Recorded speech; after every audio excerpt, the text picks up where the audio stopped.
Hello everyone, welcome back to History 102. In this module, we'll be looking at the construction of the nation state.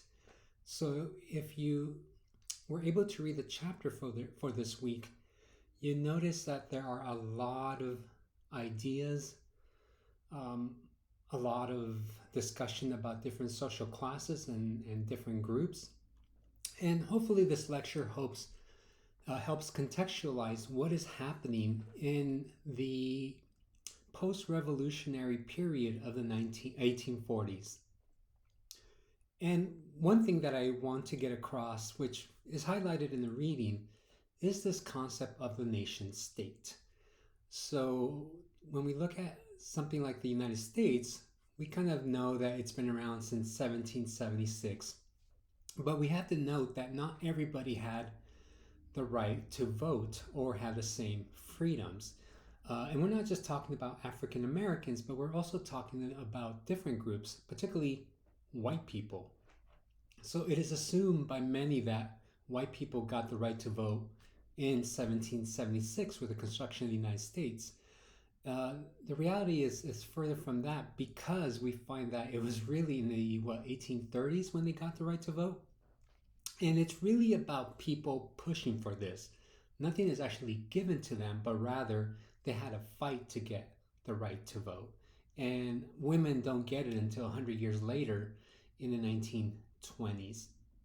So I use that example to really kind of focus on this notion of what is defined as mass politics, where different groups of people are able to participate in the nation state. And by different groups, we're talking about women, middle class, working class, socialists, anarchists, um, obviously different types of Europeans at this time, including Germans, Russians, French, and then we're also going to address Jewish people, people of different faith, and how they fit into the nation state. So this is a fairly modern creation, the concept of the nation state. And it only dates back about 100 and maybe 80, 90 years. So it's not too old. And, it hasn't always been around. And it's important to note how these things are created, right? So the objectives for today is we're going to look at kind of focus on the failures of the revolutions of 1848. And we'll dig a little bit deeper into this.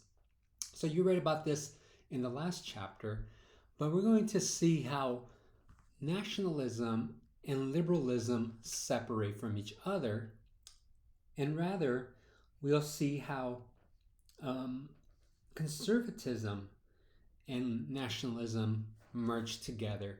And if you follow politics today, you see these type of ideas functioning at this particular moment, where there's this notion of who is a true American, quote unquote, versus those who are not. So if you ever watch Fox News, right, they drape themselves in the American flag. And that is a great example of how these concepts of nation state are created. And really, if you ever watch Fox News, it's a very conservative network. How conservatism and nationalism found a bridge to develop the nation state, where originally, as you saw in the last chapter, liberalism and nationalism were much closer together. Now, all this emerges out of the idea called realpolitik. This comes really out of Germany. And it's really about this idea of realpolitik. It's the politics of tough-minded realism aimed at strengthening the state and tightening social order. Really kind of looking at this notion of what can we get done using the politics of this moment. And the best example that we have here is Germany. So we see conservative governments throughout Europe at this time use armies and power politics to achieve their goals. Often they use liberal means to achieve conservative ends. So what they do is they take some of these ideas of liberalism and they implement it into conservative ideas. They use the nation. Uh, they use nation building techniques to win conflicts and wars, but also to foster cultural policies that gave citizens a greater sense of national identity. We have to understand that a lot of people did not see themselves as part of a nation at this time. So it's through creating a culture, a unifying culture, that helps bridge this gap of bringing people from these what we would call island communities, right, cities and countrysides, and think of themselves not so much tied to these small geographical areas, but rather to a bigger idea, which is the nation state. So the love for country. And that is a process, right? Nothing comes out of a vacuum. These things are not coincidental. People created these concepts, and we have these notions of what it means to be French, what it means to be German, English, Italian by the 1900s. And it was through conservative means. And remember that we're talking about conservatism in the 1800s, not conservatism today. Though there might be some overlap, um, it is a different form of conservatism, okay? We are also going to address the rise of the nation state, where geography plays a very important role, and this will shape politics into the 1900s. So, one thing that's directly tied to a person's identity is what is our territory, right? What encompasses things like the United States, right?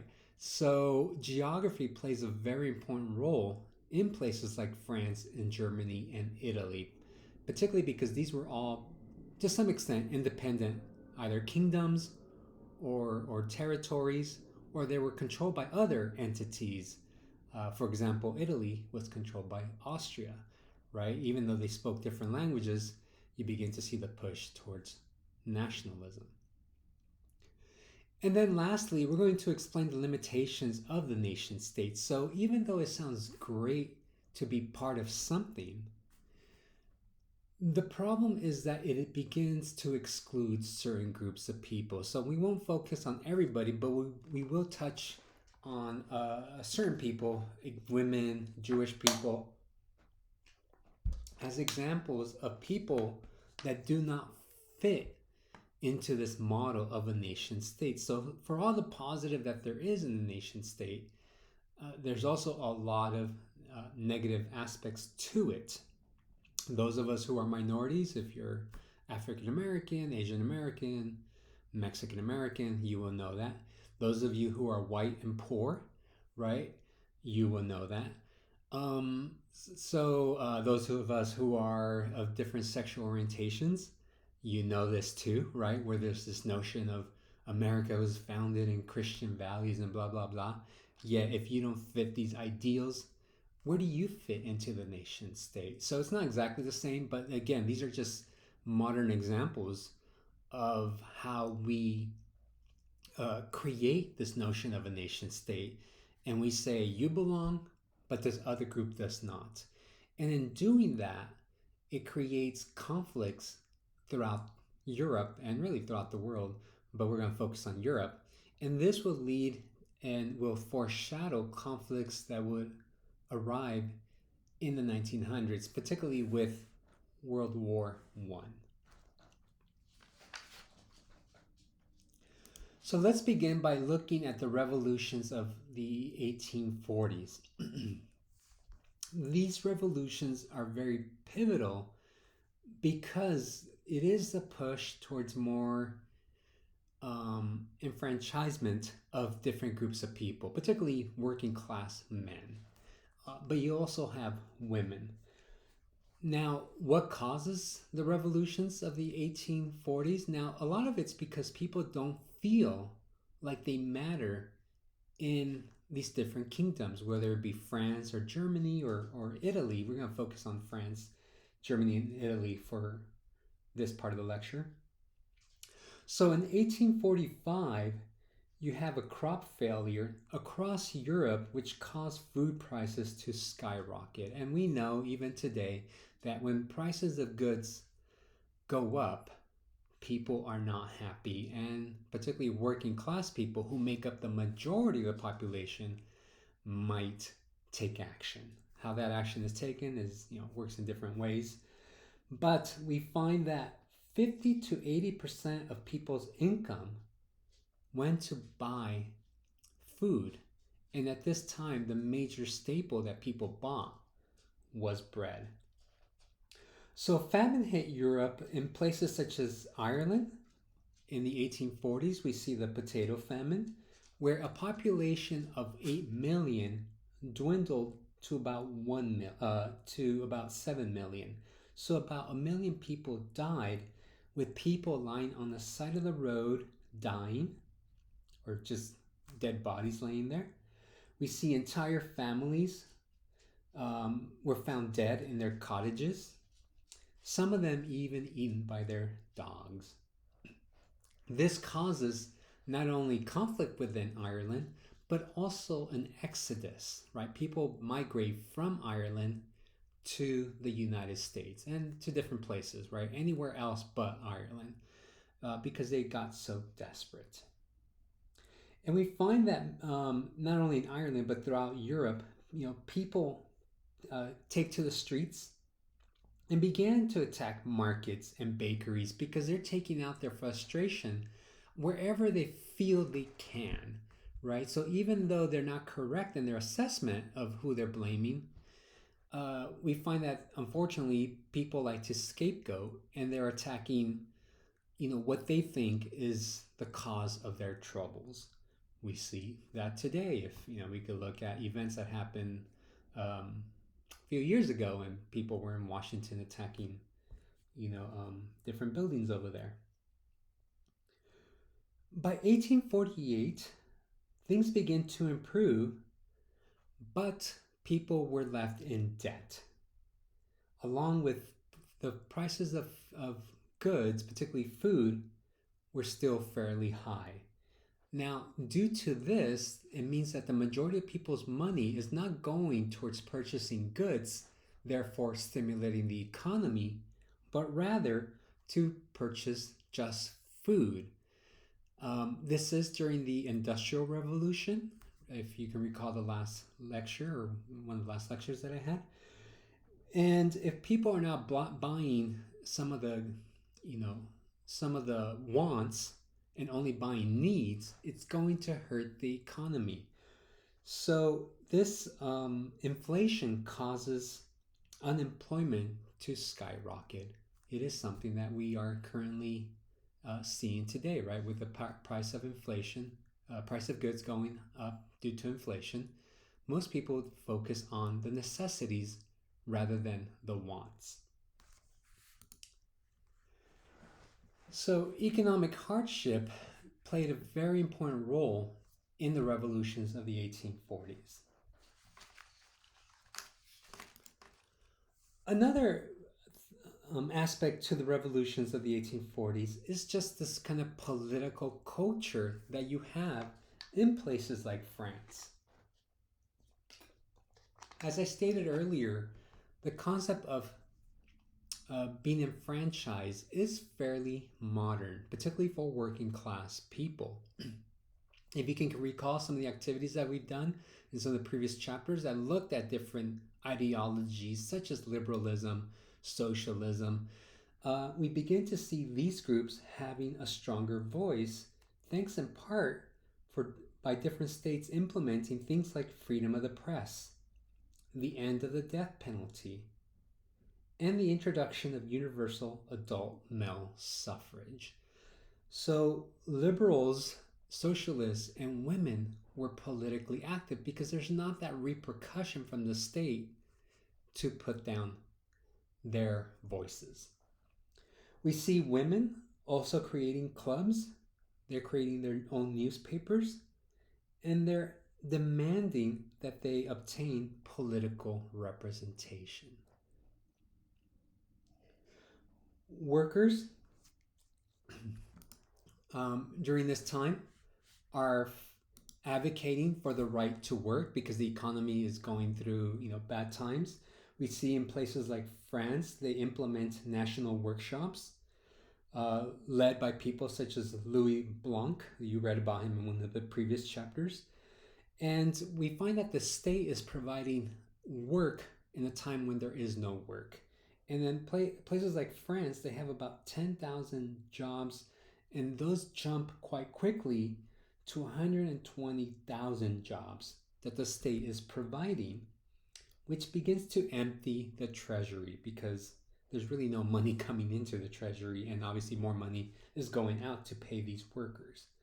So many of these workshops end up closing, which ends up creating chaos. And there you have what are called the June Days, where workers protested, and you have 4 days of fighting throughout France. About 10,000 people were killed or injured in these June Days riots. In Germany, a lot of them are looking to different places, such as France, having things like the freedom of the press and universal male suffrage. So their revolutions really are influenced by places like France, where they're demanding some of the same reforms that the French have. So some of the things that are implemented in different states within what we call today Germany is that they abolish censorship and they establish a new constitution that allows for universal male suffrage, which means all men can vote. Sorry, women, you don't get to vote too much later. In Italy, we see women participating in the push for unification of the different states within Italy. Women such as Cristina Belgioso starts up her own newspaper and fights for the Italian cause, which shows you that these push towards nationalism are not just led by men. Women played a very important role in trying to create this idea of a nation state. So this moves over to the nationalistic movement. So we find that in France, in November 4th, 1848, we have France ratify a new constitution. And in Germany, we have different intellectuals. So again, it's a very liberal movement in Germany. We have people that are lawyers, professors, bureaucrats who dominate the Frankfurt Assembly. They help push the German Confederation into a nation. So as you read in the book, Germany is kind of like a loose conglomerate of different kingdoms. It kind of goes back to the Middle Ages and the Holy Roman Empire, where you really don't have a German state, but you have a group of people that practice some of the same traditions or speak the same language, and they join together in different ways and different times to give this idea of a collective group, but technically they're all independent of each other. But because of these liberal causes, we begin to see this push towards nation. In Italy, we see working class people in Sicily rebel, and this rebellion spreads to different parts of the island. And in Sicily, the rulers began to grant a constitution to the local population. In other places, such as Lombardy and Venetia in northern Italy, we find that Charles Albert begins to push towards independence from the Austrians who control that northern region.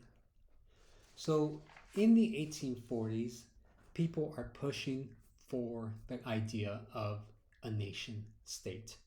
It's not been fully developed, but we do see the beginning of that, particularly in places like Germany and Italy. We see it in other places too, but these are two that really stand out. Now, the interesting thing about the revolutions of the 1840s is that we see the beginning of the reestablishment of monarchy. So, as you read in the early chapters, France had done away with both the monarchy and emperors, both Louis XVI and Napoleon. But by the 1840s, we begin to see the reintroduction of an emperor with Napoleon III, who was the what would you call it? Not niece. He was related to Napoleon. Napoleon III. Napoleon was Napoleon III's uncle. He also so that carried a lot of cachet because he made that kind of direct link with Napoleon, right? That because they're related, they have some kind of authority, or they could be the same type of leader. Also in France, we see the middle class and the peasantry property owners kind of support the monarchies because they feared some of these socialist challenges of that were happening in urban spaces. And they wanted a tough ruler to put down some of these socialist movements. Third, Napoleon had ideas of creating a program which was distributed throughout pamphlets, using pamphlets, kind of pushing this kind of propaganda of implementing a emperor. So people wanted a authoritarian national leader that would reform the state and benefit every different social class. Remember that in France, you had those kind of socialist programs that almost bankrupted the state. So they felt like Napoleon was somebody who spoke for all different classes of people. This is what we call, it is an element of populism, right? They're vague enough to really appeal to the masses, right? To the different groups of people. Now, what he ended up doing in France on December 2nd of 1851, he illegally dismissed the assembly and took power in a coup d'etat using the army. Since he controlled the army, he basically took over the country. So he made himself emperor, and I'll talk a little bit more about that in a little while. But this is where we see the push from this kind of nationalism slash liberalism to conservatism, nationalism. In Germany, we see that Prussia really becomes the dominant kingdom in that area. You have this idea called the Kleindeutsch, which means small Germany, that sought to exclude Austria in this kind of nation building process and rather include Prussia as the king and emperor of the new German state. It is noted that Frederick William IV refused the title and ordered the Prussian delegates to go home. So Prussia gets a little bit more complicated. It's not until Bismarck comes into the picture that we really see unification take place, but this is the beginning towards those ideas. And in Italy, we see the King Charles Albert, the ruler of Piedmont, Sardinia, which is an island off Italy, assume the leadership role for war against Austrian domination. So the Austrians, like I said, controlled northern part of Italy, and it was King Charles Albert who pushed towards not so much nationalism, but really to get rid of somebody who they saw as an outsiders. But this is the beginning towards that push of nationalism. So these revolutions that start off as kind of liberal reforms end up failing. And they fail for different reasons. Number one, nationalism really began to separate itself from liberalism by the 1840s. There were too many different liberal ideas, and depending on place and location, some liberals felt to extend suffrage to the working class who had helped in the revolution. So many working class people felt like they were just being taken advantage of.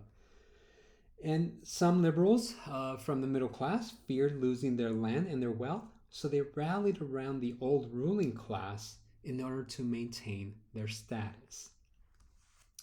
Liberals used the poor to fight many of these revolutions, but were not willing to acknowledge their status as equals. And that is a very key point, right? That liberal people, which are mostly middle class, used working class groups for many of these revolutions, but the moment that they were successful, they did not want to give them any power. Another reason for the failures of the revolutions of the 1840s is that the aristocracy, again depending on place and time, the aristocracy controlled the majority of the land. They controlled land, they controlled the government. Many were in the military, so they held the power in many of these places, particularly in places like Germany. They could easily put down uprisings, and as landowners, which makes them essentially landlords to different communities, whether they be liberals or middle class people, or working class people, they really dominated local politics. So, as much as the working class or the rural poor might feel like they have a voice, ultimately they were controlled by these landholders, this aristocracy class, and they were quickly put down. We find that aristocrats held official positions in different state bureaucracies, so they controlled the government. And after 1848, we find that the women's movement completely fell apart, and essentially the government forbade women to form political clubs, and they arrested women if they were outspoken. And the same thing happens with other social classes. So, with communists, other nationalist groups, socialists, all suffering the same fate. Some of them went into exile, waiting to return for the next revolution in order to flex their power. This doesn't really happen for the most part because, as I said earlier, conservatism and nationalism merge. And there you see the beginning of the nation state. So these revolutions of 1848 were significant in different places, particularly maybe for giving the working class a voice, places like France, right? Giving them male suffrage. But ultimately, they failed at their objective in creating a nation state. There's that last point I made. So quickly, I want to show you this map, and you see here the different territories, right? With Germany, this is like modern day Germany right here. You can kind of see Berlin up there, Munich down here, right? Cologne over here. These were all different monarchies, right? Different kingdoms. And the question is, how do you build one country out of these different places? People are not just going to give up their power and say, okay, we'll let the guy from Prussia rule. France, for the most part, maintained its geographical boundary. But in kind of like another important country is, or kingdom, or kingdoms, I guess, right, is Italy, because you can see how fragmented it is, particularly when we compare it to today. It looks nothing like today. Over here you see the different territories. You even have a papal state there, right, and different kingdoms throughout it. And out of many, they're able to form one. So let's look at the creation of the nation state. So I've been stressing this a few times already, how conservatism and nationalism come together. And we find that nationalism can really function with any political ideology. It doesn't have to be liberalism and or conservatism, but it can function with any ideology. After the 1848 revolutions, nationalism flourishes under conservatism. And it's really using this idea called realpolitik, which I mentioned at the beginning of the lecture. So in France, we find that Napoleon actually played a very small role during the revolutions of the 1840s. However, he did have that national support due to due to the push of universal male suffrage, and we find that he received 3 times more votes than the person that placed second during that election. Initially, he's voted in as basically like a president.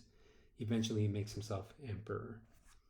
In 1851, he implements some reforms. This is probably in your book, where the National Assembly rejected his wish to revise the Constitution so he could run again as president. And because he had access to the military, he uses the troops to seize power on December 1st of 1851. During that period, he received 92% of the vote to make him president for 10 years. And in November 21st, 1852, he asked that he be made emperor, and 97% of the population responded affirmatively. On December 2nd, 1852, he took the official title of Napoleon III.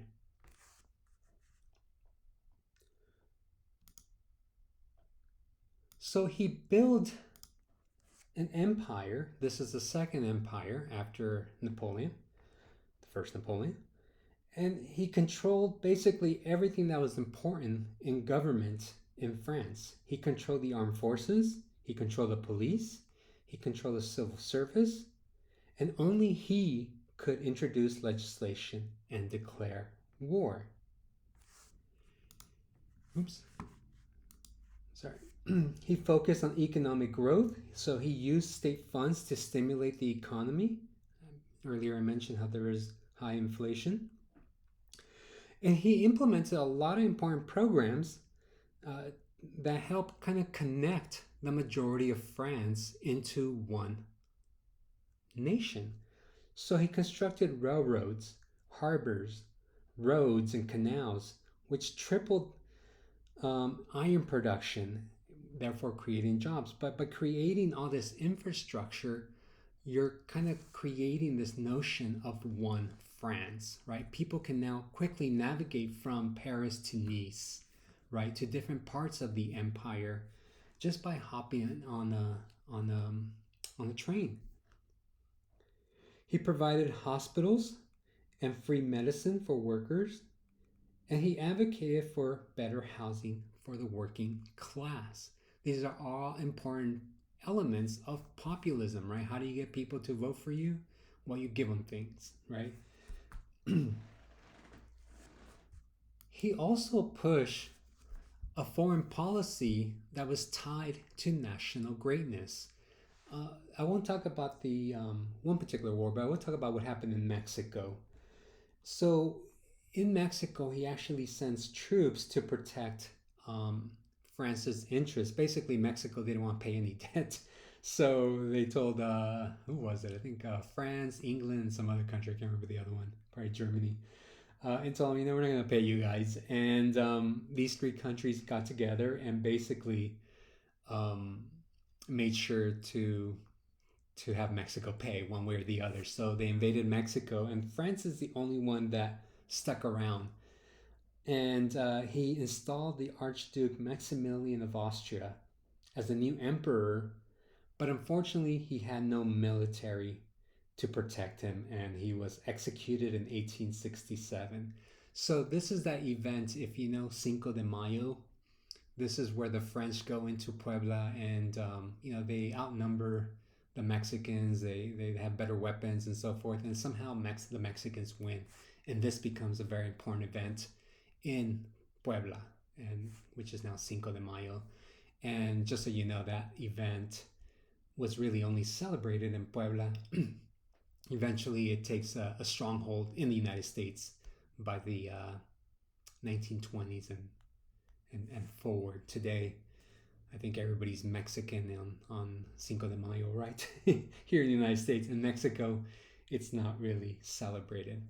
But back to this lecture in regards to France, they took it because they felt like this will create this idea of greatness for the empire. This is also the age of social Darwinism, where the idea of survival of the fittest really gets tied also to the nation state. So social Darwinism is used in many ways.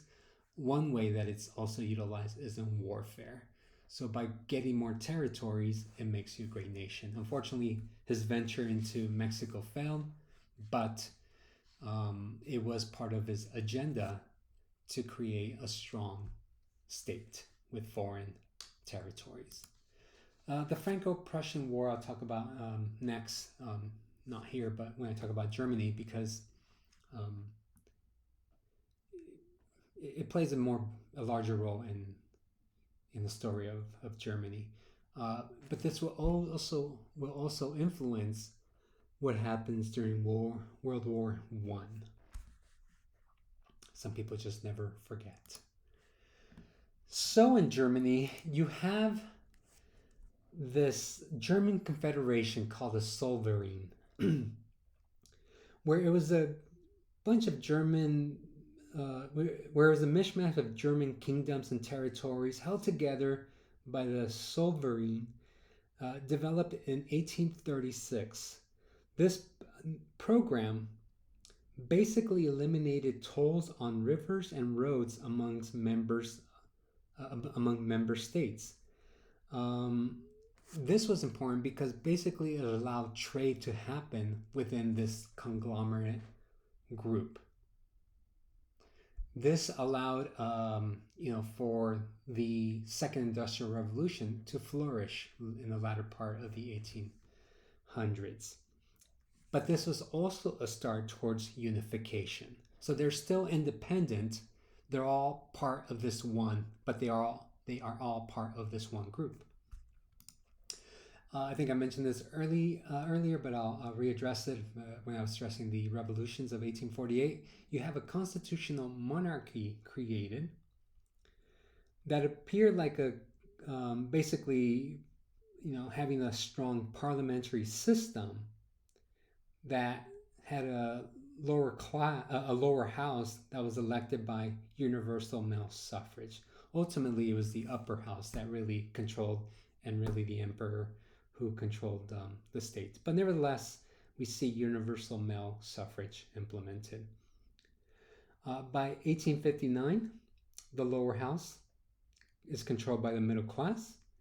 And by 1861, King Frederick William IV dies and is replaced by his brother William I. William I implements compulsory military service where everybody's required to serve in the military. As we saw in France, the military can be used in many different ways, such as taking over a country. So the middle class actually feared this idea because they felt that people, citizens, would be more loyal to the monarchy rather than to these ideals of liberalism. So the middle class actually rejected the military budget in March of 1862 in order to limit the power of the monarchy. However, during this period is where William I appoints Otto von Bismarck. Now, Bismarck, he came from the Prussian landowning aristocracy. When he was younger, here's Bismarck. When he was younger, he was a bit of a, like to have a lot of fun, to put it nicely. But as he got older, he became much more conservative. Even the king, William William the first, saw him as too conservative. But they recognized that Bismarck was a political pragmatist, following one policy and then another as he moved with skill and cunning towards his goal. So he followed that idea of realpolitik. He tended to ignore the parliament because ultimately it was the king who had the majority of the power. He took office in 1862, Bismarck did, and he declared that the government would rule without parliamentary consent. He passed a military budget, he collected taxes, all the while neglecting the liberal majority. He went to war in order to gain more territories, not so much as a nation, but really part of this kind of collective. He went to war with Denmark, where Prussia and Austria joined forces to take two provinces from Denmark. I'm going to mispronounce it, but the Schleswig and Holstein territory that belonged to Denmark at that time, but were actually were actually members of the German Confederation.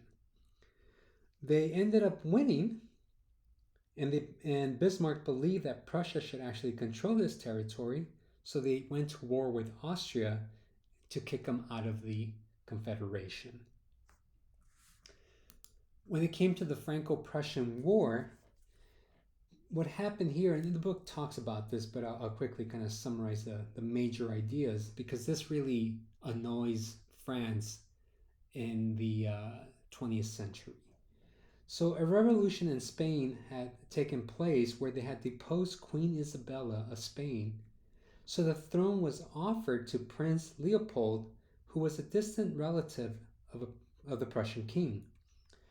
France felt threatened because it felt like they were going to be surrounded in Spain and in their eastern border by Prussia. So France demanded that William not allow this to take place. Bismarck saw this as an opportunity to have the southern German states join their efforts, and France was tricked into a war by Bismarck. And on September 20, 1870, the German troops captured Napoleon III, and the French Empire collapsed. On January 28 of 1871, Paris ends up falling. In May, a treaty is signed with France, forcing it to lose about $1 billion. But also, more importantly, the provinces of the Alsace-Lorraine, which left a very bitter taste to the French, particularly because this region not only belonged to France, but they also spoke French. Ultimately, Germany reached its goal of unification, essentially bringing Germany into the control of the Prussian monarch. So all those different kingdoms that I showed you fell under the control of William I, but in reality fell under the control of Bismarck. So those are the revolutions of 1848 and really the rise of empire/monarchies and conservative nationalism in the latter part of in the post period of 1848.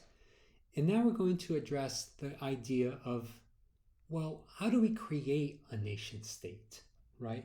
What are the different elements in creating this idea of belonging to a nation? Even today, as Americans, we struggle with this idea. If I were to ask you, what does it mean to be American?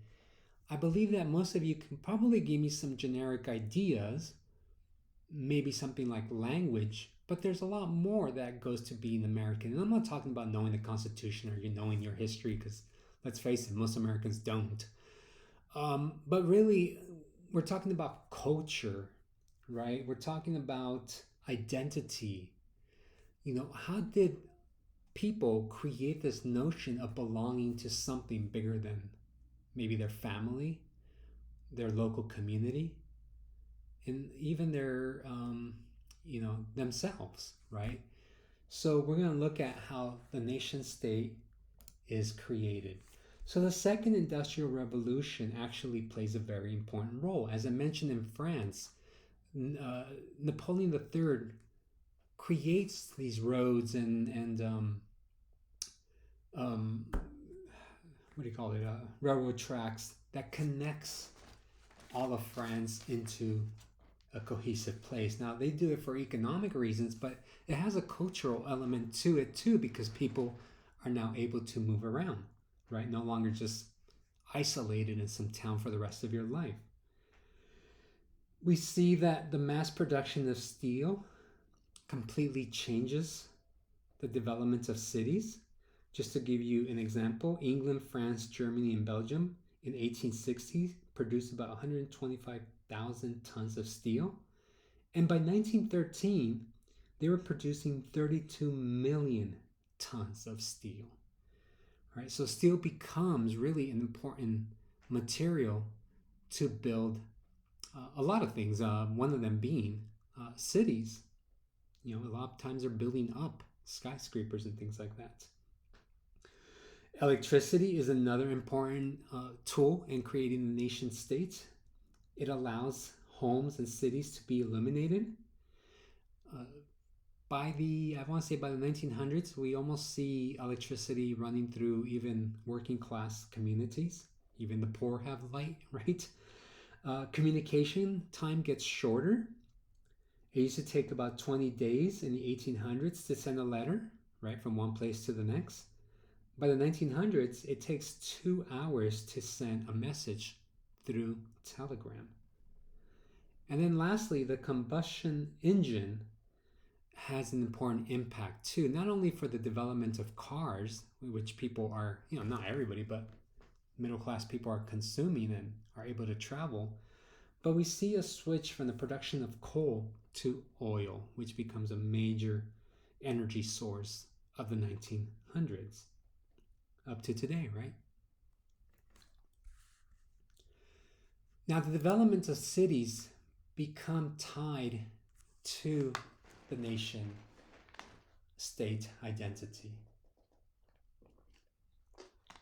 Right? Technology itself is our symbols of national greatness. We see that today, such things like the Apple iPhone, right? It's very much so an American product that not only dominates the United States, but dominates the world, right? You're trying to get a new phone as soon as they come out. Do you need it? Probably not. But do you want it? Of course you do. So the second industrial revolution plays that important role. We also see the development of, within cities, different, they begin to kind of showcase the city. It's not just a place to live, but they have these monuments that begin to define a sense of identity to the nation. So you see here the image of the Eiffel Tower that becomes synonymous with French identity. Hopefully, just to quickly give you a rundown, you can look this up, I'm sure the reading talks about it, but the Eiffel Tower was created as a showcase for the World's Fair of 1889, and eventually it becomes a symbol of Paris and of France. And it's still there today, right? When you go to Paris, this is one of the major things that is part of the tourist destinations. The United States tried to replicate something like this too. Just to give you an example, at the Chicago World's Fair, I believe is in 1893, somewhere in the 1890s, they have a Ferris wheel that they create out of steel too, and I think it was the first and largest Ferris wheel, and unfortunately, it never carried the same fame as the Eiffel Tower as it gets demolished and then just gets lost. But these building, these monuments made out of steel become very important objects for that moment in time. Another important examples are just cities themselves. They become the backdrop for display of state power and accomplishment. So just to give you a few examples, in 1857, Emperor Francis Joseph of Austria ordered that the old Viennese city walls be replaced with boulevards lined with major public buildings such as opera houses and government buildings in order to showcase the power of the state. So they built, impressive city parks, both for middle class and for working class communities. They have open gardens. And this really kind of showcased the state's control of nature. So if you ever get a chance to go to Paris or Vienna or any of these kind of European cities, there's structure, there's order, and they're just completely impressive places to walk through, right? They allow working class people to have leisure time, and they inspire respect for the nation state's achievements. Now, Paris itself, the city of lights, is also a very impressive, goes through an impressive reform. If you ever go to somewhere like London, it still kind of has its old medieval charm to it, and it's easy to get lost there. But if you go to a place like Paris, it's just such a great city to walk through because it has these big boulevards that are just impressive with these beautiful buildings that line these streets.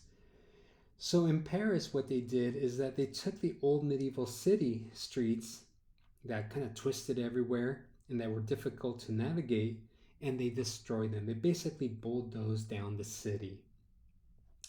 They did this partly because of the revolutions of the 1840s, where some of these revolutionaries will, basically wall up different streets. They were kind of small and narrow, and kind of limit the troops from stopping these revolutions. So Emperor Napoleon III basically demolished the streets and built these massive boulevards so they can crush any civil disturbances or disobedience. So if you ever watch the Tour de France, and they always end in Paris, and they got, again, these, they ride through Paris, I think like 8 laps through the city, through these big avenues. Remember that it was established to take, kind of put down working class movements. Working class back in Paris, working class slums were replaced with about 80 miles of roads. About 350,000 Parisians were displaced, and instead of building homes for the poor, they built homes for the middle class residents. Paris went through this change that was called Haussmanization, Haussmanization, basically named after this man named Haussmann, who redesigned the city, creating these beautiful boulevards and these new dwellings for the rich. He modernized the city, and this is the Paris that we know today. He created a place so sewage can flow out of the city and be treated through this kind of underground collectors. Haussmann also piped in water from uncontaminated sources that were located in the countryside to provide each household with a secure supply of clean water. So Paris is beautiful, but Paris is the that we know today is the Paris of the 1860s. Now this costs a lot of money, and like I said, it really displays working class people. So it was at the expense of the poor. But you can go there today and look at a very beautiful city. Another important element of creating a national identity is the department store.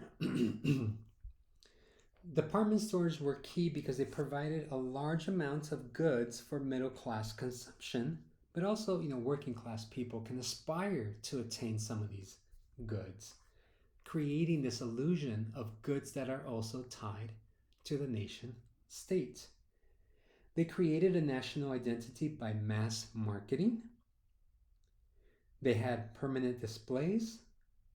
They were free to enter, so anybody could go into these department stores. You didn't have to be rich or even buy anything. Sometimes they had special sales. They also had fixed prices. Obviously, because department stores were big and they bought in large amount of kind of like bulk, they were able to deliver affordable prices. And some of them even delivered some of these goods to your homes throughout Paris and its provinces.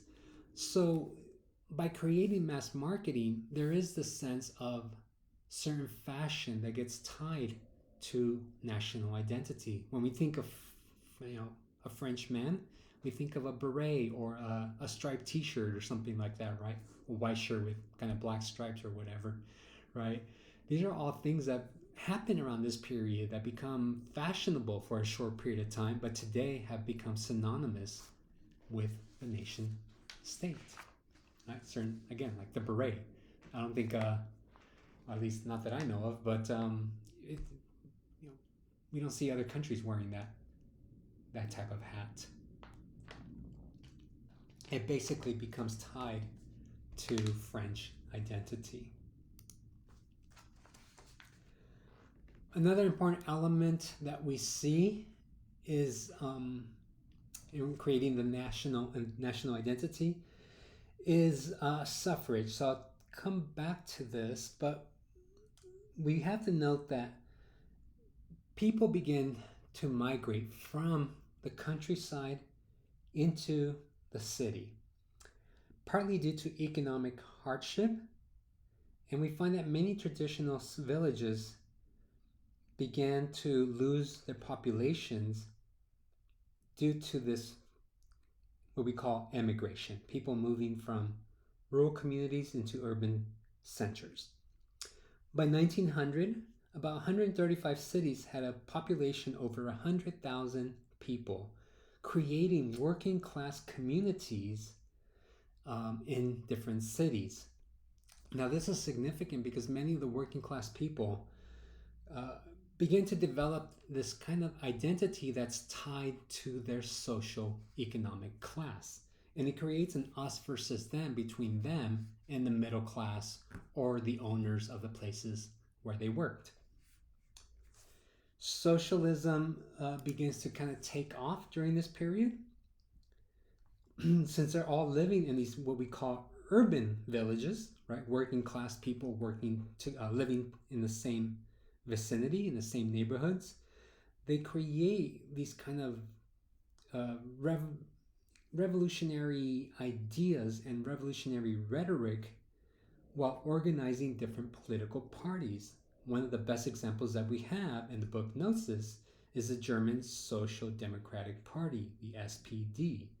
And it is noted that by the 1890s, it received about 1.5 million votes and 35 seats in the Reichstag.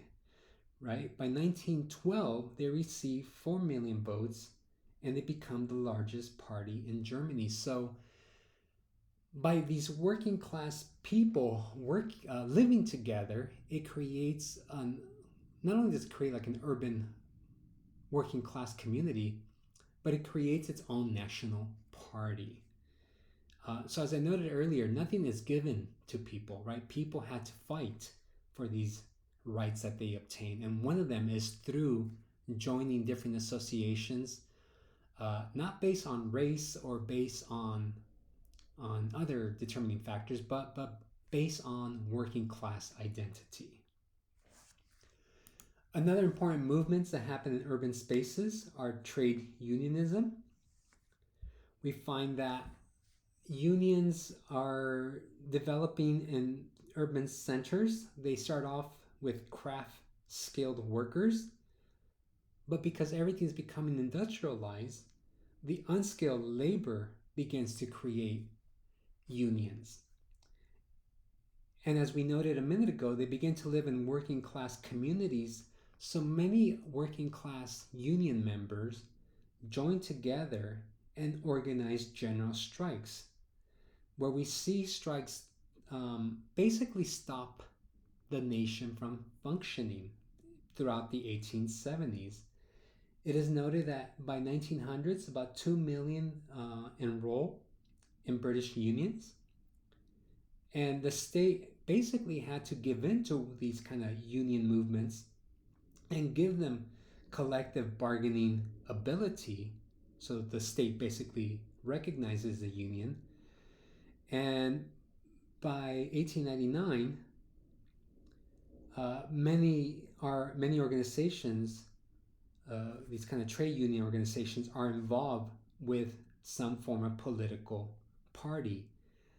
So much so that they end up creating their own political party, such as in England creating the Labour Party, and then in France they created the Socialist Party. And the reason why they're able to have so much power, not just as a working class group but also political class, is because they control, um, basically labor. They could call a strike, and all these different type of industries would stop working, basically leaving the state without any workers. You see that a lot today in France, where kind of like the subway workers demand pay increases, and the state doesn't want to give in. What do? They go on strike, and it brings the city to a halt, right? Because a lot of people don't drive cars over there, right? Because they have such great transportation systems. Another important movement that you have, particularly by the latter part of the century of the 1800s, is women's suffrage. Women had to fight for some of the basic things that today we consider as no-brainers. They had to fight for laws that impacted the family and marriage, such as ownership of property and access to divorce. Today, right, every person has this ability.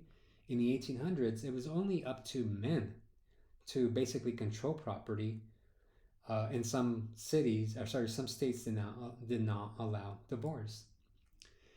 Part of the reason why women are able to get a more stronger political voice is because many of them begin to enter certain jobs where they're basically able to earn a living without having to be married. So women begin to go into the universities. I think the reading talks about this, right? Women enter certain industries that are become associated with their gender, such as nursing, typing, telephone operator, bank teller, sales clerks, accountants, and many of them serve on school boards and become teachers. So we see women getting a college education and take a much more active role in local politics. Maybe not state politics, but definitely local, such as school boards. As already noted, right, different institutions begin to open for them, but only because women fought for them, such as universities, right? So you have universities that cater just to women. When it comes to suffrage, which means access to the vote, though it wasn't just working class, middle class women who fought for this, they do take the active role. And by 1906, Finland is the first nation state that gives women the vote. In different places, such as England, we see different women take an active role, such as Millicent Fawcett, who believe that women must demonstrate that they would use the political power responsibly. So she's one of these women who begin to advocate for women's suffrage. But it's in England, really the key woman is Emmeline Pankhurst and her daughters, who founded the Women's Social Political Union in 1903. These women were much more radical in their tactics to get women to vote in England. Things that they did was egg politicians, sorry.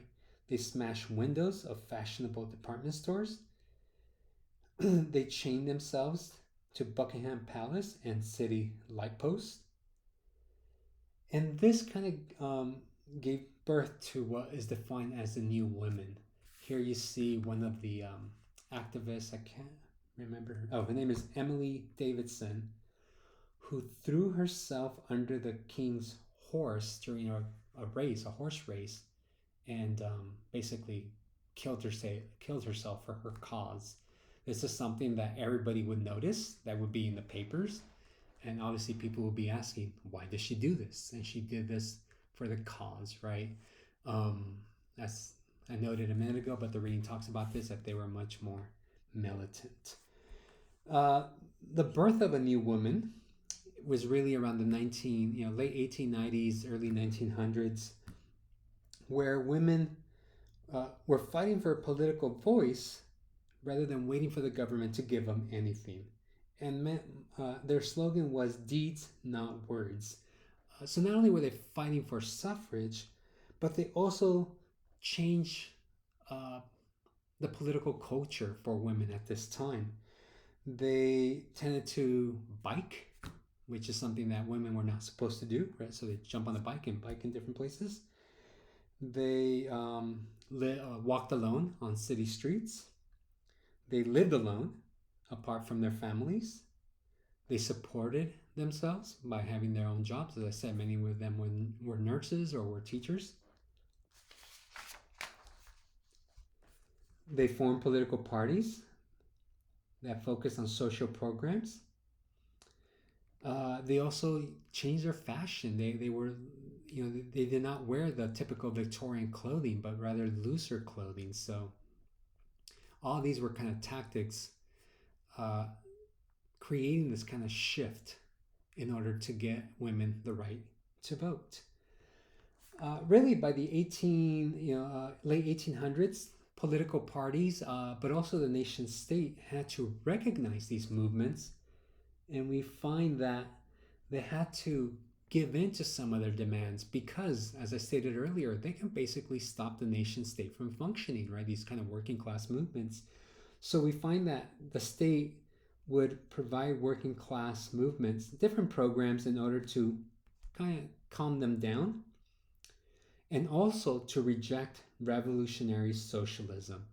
When it comes to socialism, they're really kind of pushed towards kind of a universal form of socialism where it wasn't just by country, right, by kingdom, but rather throughout Europe. And that's what many of these kings kind of feared, that if these working class movements were able to gain acceptance in different parts of Europe, then they could form one giant union or socialist movement, not just in one country but throughout Europe, and then they could really make some real change that way. So in order to stop such a program, they began to kind of give in to some of their demands. So, for example, in 1878 in Germany, Bismarck got Parliament to pass a stringent anti-socialist law that outlawed the Social Democratic Party. It wasn't successful, but it worked for a limited amount of time. He also passed laws that limited socialist meetings and publications, when, as I said, it didn't fully work. However, by between 1883 and 1889, the German government, the Reichstag, passed laws that established sickness, accident, and disability benefits, as well as old age pensions, financed by compulsory contributions from workers and employers and the state. So these are kind of great examples of the state giving in. And in doing so, people begin to feel, the state actually cares about me, so my loyalty now is to the state. Not just complete loyalty, but right, that you feel like you're part of this bigger entity. In England, they implemented state-funded lunches for school children, pensions for the elderly, and sickness and unemployment benefits. So, again, working class communities began to finally see the benefits that other classes had obtained much earlier. Again, these are things that people desperately needed, right? People used to get hurt at work, so they needed, some type of health care. A lot of times they got hurt not because of their fault, but because of the company. There's no regulation in any of these places. Another important aspect of creating a nation state. So some of these things are in your book, some of them are not. By 1870, the state implements state-run educational systems for kids that are between 6 and 12 years old. In 1900, all Northern and Western European nations implemented state-funded primary schools, salaried teachers, and free compulsory elementary education for the masses. And this was important for the state to do because, number one, it moved them away from religious education to a more secular education that focused on conservative values and pretty much promoted love for the country. Number two, it was important for the Second Industrial Revolution to implement this type of education. New industries required a new skilled labor pool, such as white-collar jobs in railways, subway stations, post offices, banking, and shipping firms. So you needed an educated group to do these new jobs. So the state took it upon themselves to educate them. And third, there's a political motive to doing this. If everybody got male suffrage, and eventually women got the right to vote too, you needed an educated population, right, to vote for different candidates and different laws. So having them have the ability to read was very important because newspapers were flourishing during this period. So you wanted a population that hopefully made an educated vote when elections came up. Also, another reason why this was politically motivated because it instilled patriotism and nationalized the masses, which helped integrate the masses into a singular community. One of the best examples is language. You could see a place like Italy, even today, they have their own dialect. But by having a state-run educational system, you began to push for one form of Italian or one form of French, German, whatever it may be, right? And this helps create a nation state. So they education back then, which is a lot of times when students go to college, a lot of times they go, wow, this is the first time I ever hear this.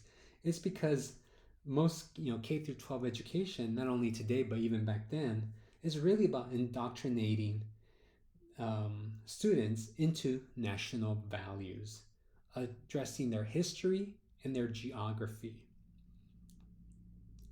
A lot of times women were separated, offering them less math courses and really no science courses, and had them focus rather on domestic skills.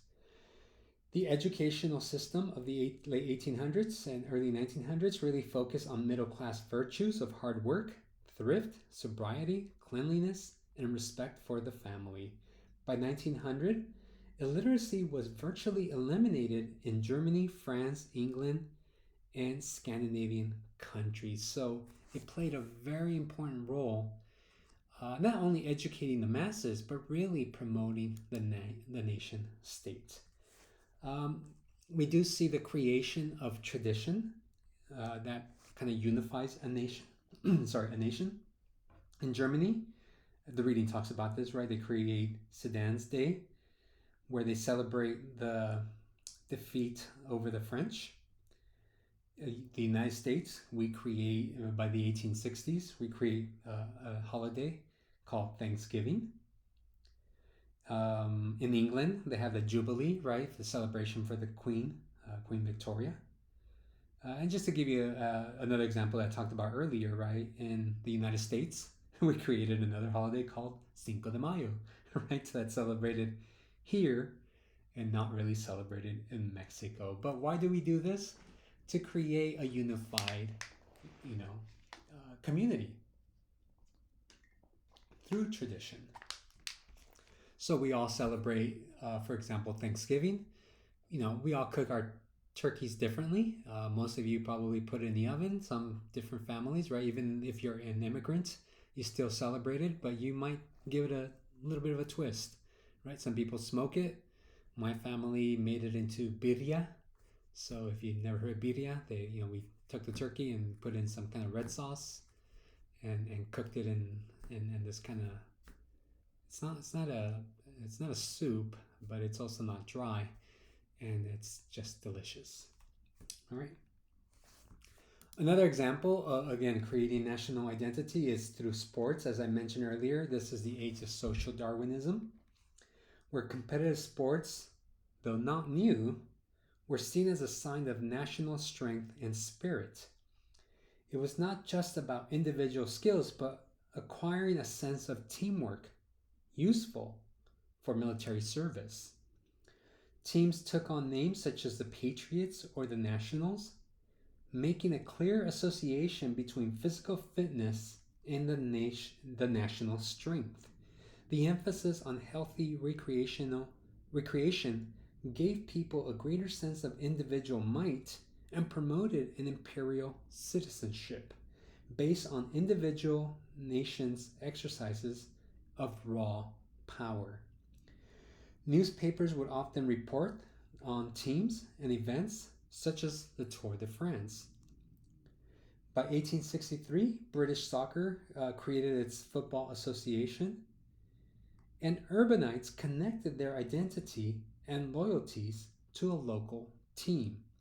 By 1901, we see crowd attendance of soccer games reach about 100,000 people. And even women played sports during this period, the late 1800s. In 1881, women played soccer in a national match between England and Scotland, where Scotland defeated the English. And this became a national controversy because many men were not happy of women playing sports. Food is also tied to the nation state, right? Like you might be thinking, how the heck is food tied into all this? Well, certain foods become associated with the nation. A good example is schnitzel, which is an Austrian dish. It's like I think over here we might call it chicken fried steak or something like that. But there's a debate, not a major debate, but I'm sure if you lived in northern Italy and southern Austria, there's probably a fight as to who created this first. They have Milanese, referring to Milan, right? And schnitzel, and there's a debate as to who created this, right? So both countries want to claim this food to their state, to their country, but I think the Austrians are the one who end up tying this to their identity. But the Italians have not given up, right? Probably another kind of great example of a dish that's associated with the nation identity is Queen Margherita. And the story goes that she was in Naples and she was tired of eating kind of French cuisine, kind of fancy schmancy food. So she went into the city to ask for the best pizza. She went to a particular pizza place in Naples, and the pizza place brought her 3 pizzas, and she fell in love with one that had cheese, basil, and the tomato sauce. And this is known as the margarita, right? And today that's tied to Italian food. As you all know, pizza is associated with Italian identity, though it has gone national. Now, the last thing that I'm going to talk about is, in regards to the nation state and national identity, is the people that are not included. So you saw this in the reading, but I'll highlight some more specific examples here. So nation state politics was also tied to nationalistic racist politics. And these politics were based on entertainment, visual imagery, and symbolism such as catchy expressions, rallies, and populism. They touch on an emotional appeal that focus on cultural ties and mistrust and hatred for others. Whoever the other might be depends on the nation. So the concept of a nation state is developed not just by those who are included, but also those that are excluded. And we see it in places like Germany, where they have the culture Kampf, and this means the struggle for civilization, where Bismarck began attacking Catholics, expelling Jesuits from Germany in 1872. Though he was quickly critiqued, he is basically creating a nation that's tied to one religion, and that's not Catholicism. Right? You also see the beginning, well, not the beginning, but really the flourishing of anti-Semitism in places like Russia and Germany, but also in other places, particularly France. So a lot of times, in order to attract more voters into a political party, conservatives began to attack Jewish people.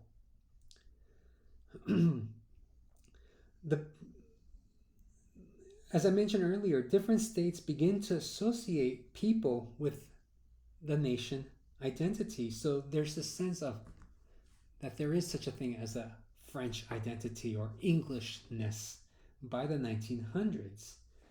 We see that different communities begin to blame Jewish people for economic downturns, not unheard of, right? People always find scapegoats. We remember COVID and people attacking Asian people.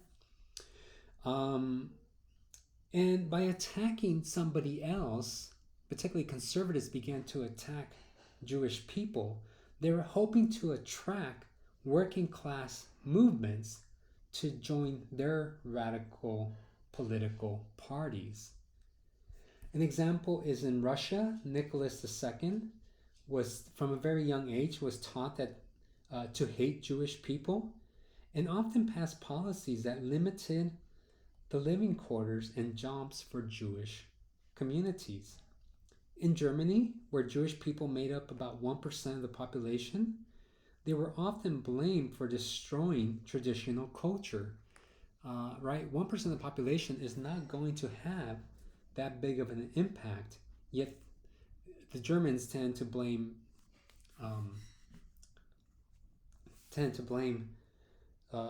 the Jewish community for all the problems in the country. While Europeans were constructing a national culture, Europeans tend to have their own kind of culture / faith that differ from the mass culture. So the reading talks about this, right? That they spoke Yiddish, they dress in their own style rather than adopt a national fashion. Therefore, it was seen as though they were not assimilating in the eyes of the host nation. Jews also gained new rights by the 19th century, finally entering fields where they were not had access to. Some of them joined parliament, universities opened up to them, they entered medical schools, they became bankers, lawyers, scientists, scholars, journalists, and stage performers. And once they started succeeding, some of them ended up assimilating, yet they were never really allowed or seen as part of the nation state. We do have to remember, though, that even though some did succeed, the majority of them remain poor. We do see an increase of pogroms, basically an attack on Jewish people.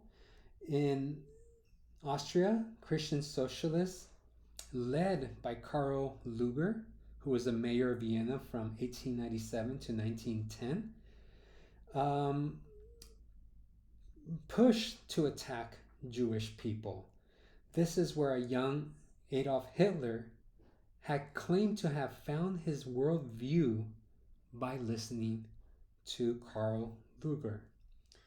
72% of the Jewish population lived in Eastern Europe, and in Russia, as they began to gain more rights, they also were restricted in where they could live and often were forced to live in ghettos. This is why you see an exodus of many Russian Jews during this period, the late 1800s, and you see an increase of Jewish immigration into the United States because many of them were leaving kind of horrible living situations in places like Russia. You have these pogroms that were organized, basically organized massacres, right? That ran rampant between 1903 and 1906. These pogroms took place in almost 700 Russian towns and villages, and basically the police would sit aside as these attacks would take place of people looting and destroying Jewish property. So we find how Jewish people, because they were seen as different, were not included into this idea of the nation state, even though Jewish people are just practicing a religion, right? It's not a race. However, it becomes to be seen as a race by the 1900s. Another important event that you read about, I think in the last chapter, is the Dreyfus Affair. And this was tied to the debate of basically maintaining the Third Republic, or whether in France they should restore some form of limited monarchy. So if you read the story, you kind of know what happened. In 1895, Alfred Dreyfus, a wealthy Jewish man and a captain of the French general staff, was found guilty by a secret military court of selling army secrets, and he was condemned to life and imprisonment on Devil's Island. There was very limited evidence. Some of the stuff was not plagiarized, but what do you call it? It was fake. But the trial became a political and racial football, even though a Catholic officer was more likely the culprit of the secret message that was sent to the Germans. Right? For many French citizens, one had to basically pick a side, and this led to many riots and quarrels among not only the population, but even among family members. So the Dreyfus Affair really kind of showcase this idea of an in-group versus an out-group, of who's included and who's not included. And even though he was completely innocent, he did not give any secrets to the Germans. Just because of his background, he was assumed guilty. So for all the good things that we have in creating a nation state, we find that there are a lot of problems with it too, right? In the late 1800s, or latter part of the 1800s, we see the rise of nationalism no longer tied to liberalism, but rather tied to conservatism, right? Conservatives really are the ones who are defining what does it mean to be part of a nation state. Within this context, we see different groups also advocating for their rights, such as working class movements and also women. The state does provide some benefits to these different communities, such as compulsory education, right? Everybody has access to education. Um, but they do it at the expense of other communities, because once you create these ideas of this is French history or this is German history, it creates anybody that does not abide by those ideas, those cultural traditions, or this, these kind of educational ideas. It makes them what's called the other, right? It excludes them. And this is again the great thing of what we're seeing right now, where school boards are just going chaotic and saying, you know, teachers should just focus on teaching this part of American history, which is very problematic because American history is very diverse. And this is again the beauty about college, is that when you come to college, you learn all this stuff, and you always wonder, like, why wasn't this taught at my school? It's because of the people you have on these school boards sometimes. So, in creating the nation state, you create an in group and an out group. And unfortunately, there's other people who pay the price, but it does create this sense of anti Semitism. That's probably one of the most notable groups who gets excluded in this process of creating a nation state. All right, so we'll stop it right there. Hope you feel like you learned something, and make sure to take the quiz on this lecture.